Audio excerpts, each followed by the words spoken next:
Olamide Agunleye. Welcome to 13 Questions. With me now is my friend, my dear friend, mother of two girls. She's the head of legal at Eco Disco. What 13 Questions is honest, fun, and deep conversation that helps us to dig into the truth of a human being. So my first question to you is, what does your name mean? And what significance and impact has it had in your life? So my name is Olawonuola Joseph. So that means wealth enters wealth. And my Oriki is Akonke, which means it's my turn to be pampered. So I'm kind of waiting for that bit What does that mean? to get pampered. You know, when that beat when it's my turn. So But I know you pamper yourself, so. Sometimes it's good if other people will just join in the pampering. That makes sense.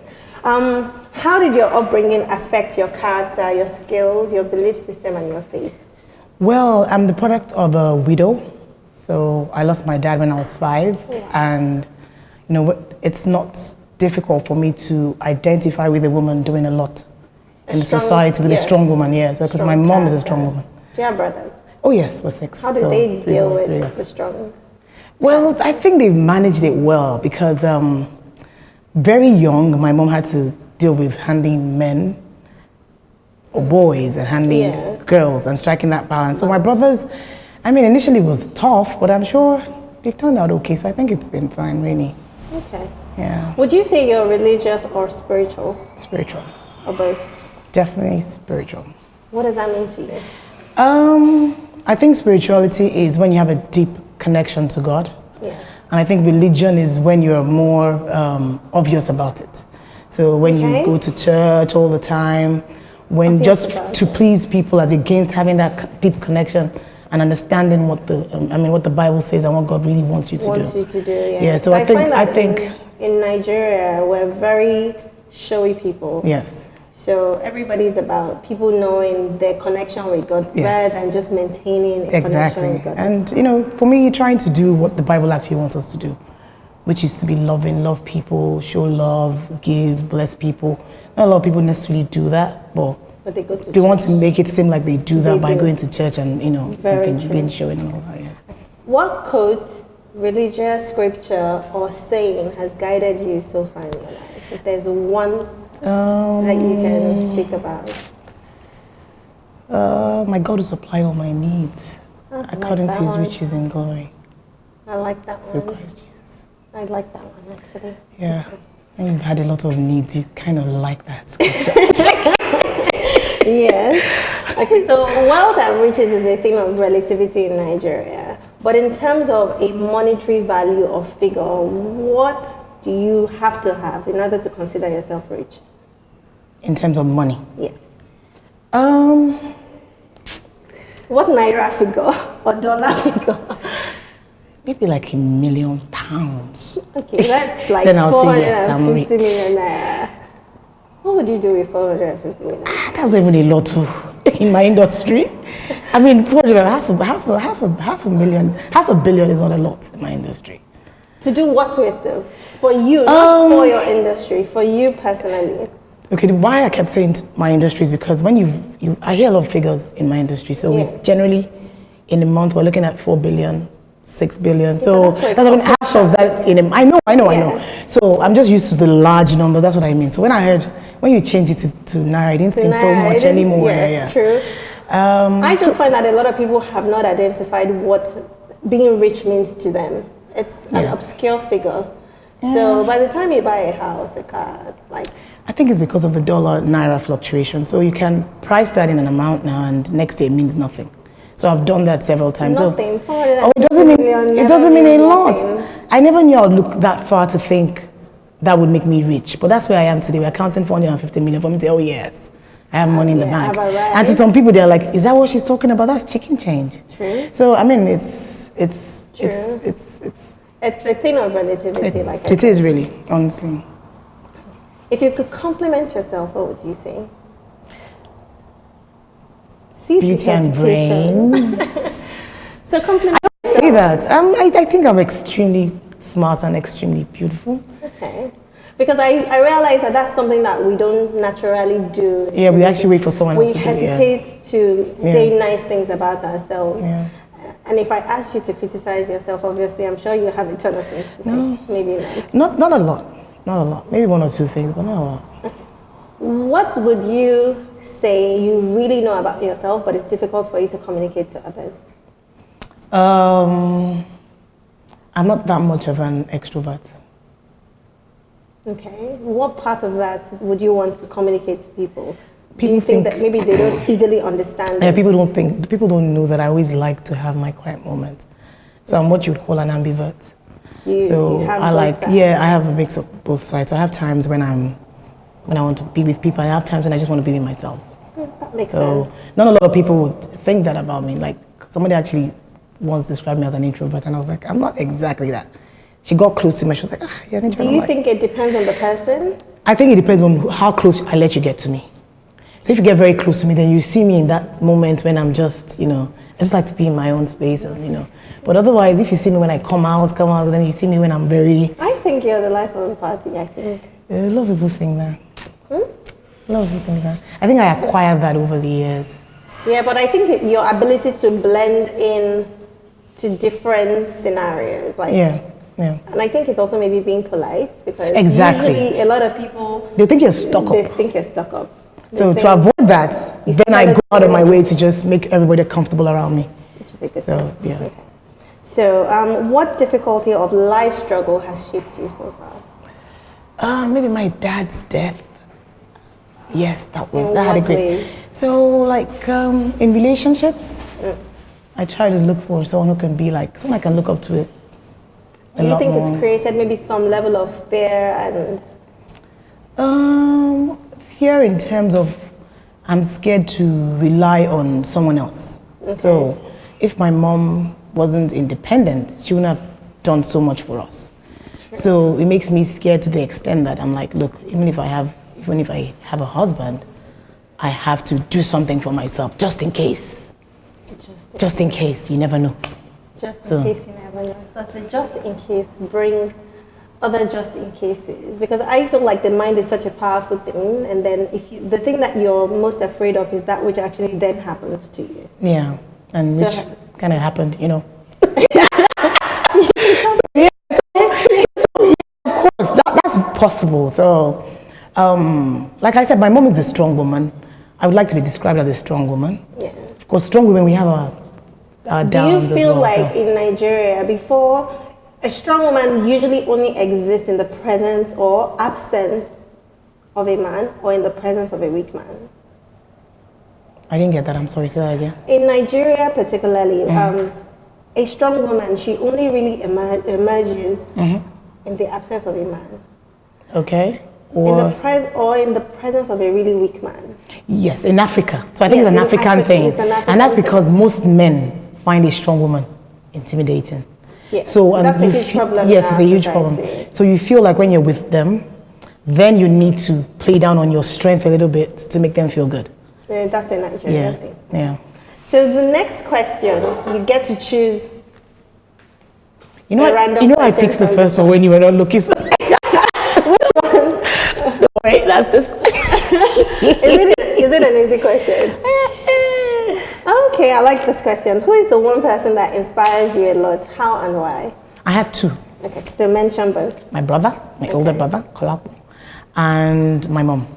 Okay. Brother, why? Because, so my brother schooled in the US, and he took a decision conveniently to move back. He didn't have any reason to want to. But he was like, no, he came back, he did his NYC, and he exposed us to what you can achieve at a very young age. So he started doing big ticket transactions and I was always like, how are you so confident? How are you so able to do these things? So you feel like he paved the way? Yes, that's the word. Yeah. He just kind of paved the way for all of us to just see that in the professional realm, you can do so much. Yeah. And I remember then he used to say he wishes he could dye his hair white. That's what I miss. So people think... I miss that because my brother didn't move home, and I always feel like I didn't have that opportunity for someone to have laid the tracks. Yes. And so in terms of career, I always look at it and I was like, okay, if he can do it, I can do it. Yeah. And he didn't ever say, you're a woman, you should do things differently. So as a father figure also, he led you in, well, like a feminist realm, equality. It's a bit difficult to call it a father figure because it's just 1 year. He's just 1 year older than I am. Okay. So it's not that big of a, it's not to the extent of a father figure. Okay. It's more of me just seeing him do amazing things so early, talking to big people. I mean, he'll talk to the high flyers and negotiate transactions.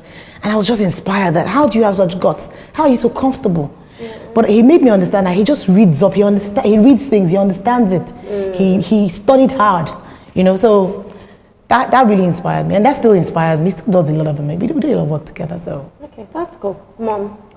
My mom, because she's a single mom. I mean, she's been a widow forever, and she sends all of us to school. Wow. And not just any school, good schools. So that really, I mean, I never saw her for 1 minute whine or anything, or you know, be angry or no. Yeah. So I'm did just it gracefully. Yes, Some mothers don't. Even married mothers don't. I didn't even, to be honest, I didn't really know about the father figure bit until much later. Because she tried to do everything that she could do, you know. But so I mean that inspires me. Not a lot of women. When I think about it today, I'm a mom. I'm a single mom as well. I'm like, she did so much. She had 6 kids. I only have 2. Whoa. So it's a lot of work. Okay. It's a lot of work. I salute her. Because yes, like that is something else. Okay. The next question is about our dear Nigeria. What's the one thing you would change about Nigeria? Why and how? The power industry. Okay, because that's your industry, so yes. Elaborate. So I would say the power industry. I also say the government. Maybe I should say the government first, because that needs to happen first before any other thing else can really thrive. When you say government, do you just mean like everybody in power, or like the president? Like everybody in power, like the government generally. So I mean the judiciary, the executive, the entire thing needs to change, and it's not just because you can change one aspect. If you don't change the other aspects, then you're looking for trouble. Yes. So one thing needs to. So for instance, the power industry is one industry that has. How do you think the power industry can actually improve? Because I know that there's a lot of bureaucracy. Yes. There's a lot of politics as well that people don't know about.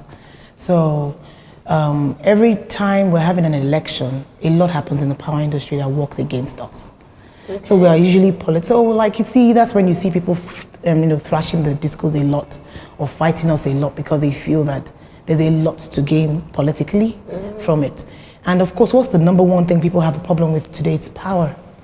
So if power is not going right, and I remember that Kola Adishino, who's the chairman of Sahara, once said that they had over 60 years with NEPA, and the government couldn't do anything.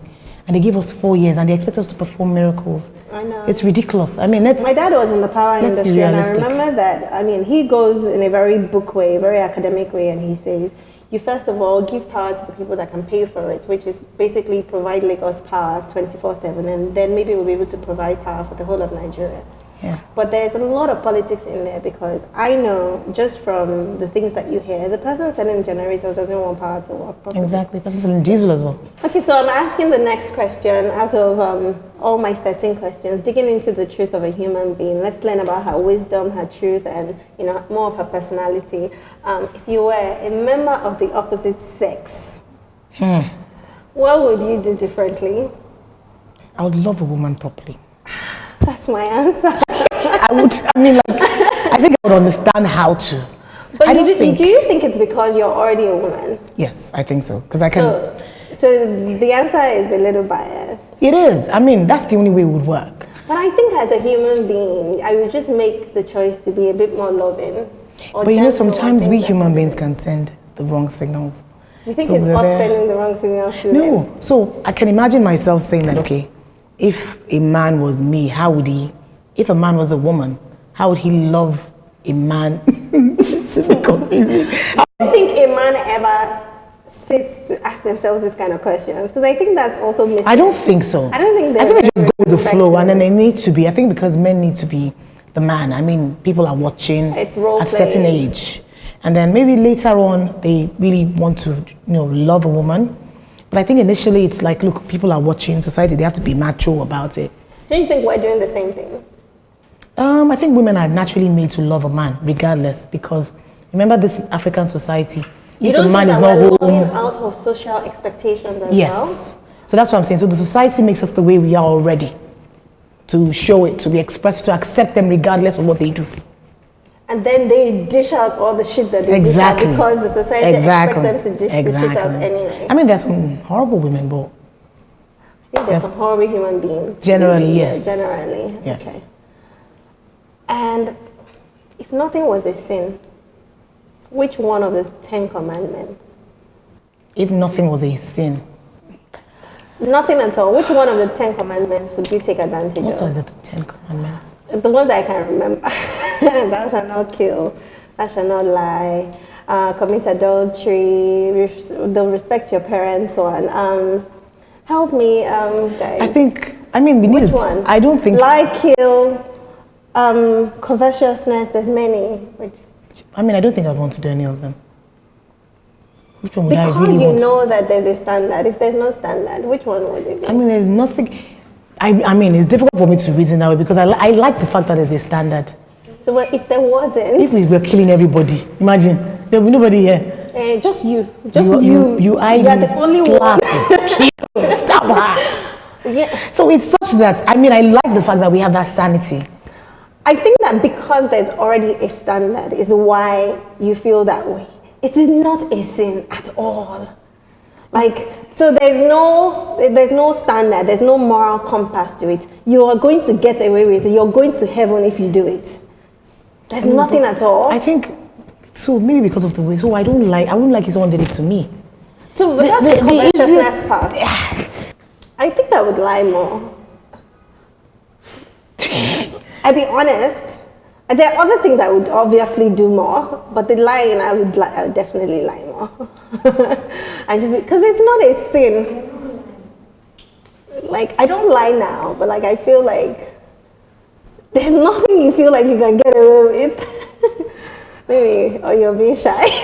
No, I can't think. It's not like because you're attaching a standard to it. I'm sorry, but I don't know how to. You can't. Maybe I can't. I can't remove the standard. Think about it for 2 seconds. There's nothing. What are the other commandments? Maybe I should. Would you observe Sabbath? No. Aha. But I don't right now, so maybe that's the thing. So, but then you would Today is Sabbath. Hello. Oh, but we're not working, technically. So maybe that one. Okay, so here comes my biggest question. Oh my, and I'm scared.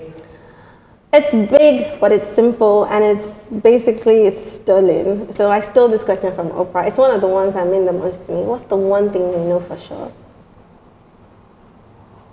That I love my kids. Yeah, my kids love me right back. At least for now. For now. Okay, so that's what it is. I think the joy of motherhood is what we should talk about nowadays. Yes, something amazing that nobody else can relate to, especially the men. So men is different. Men will argue about it. Motherhood is different to me. It's different. I think that some men, some effeminate guys might maybe argue for it, but I think that there's nothing like the childbearing experience. Yeah. And I think that the way it bonds you is kind of incredible. Even the love. How you can love someone no matter what they do. Yes. And I'm like, if we could actually love our spouses that way, people would rarely cheat. But don't you think women can easily do that right back? And it's just the other way around. Not the way you love your kids.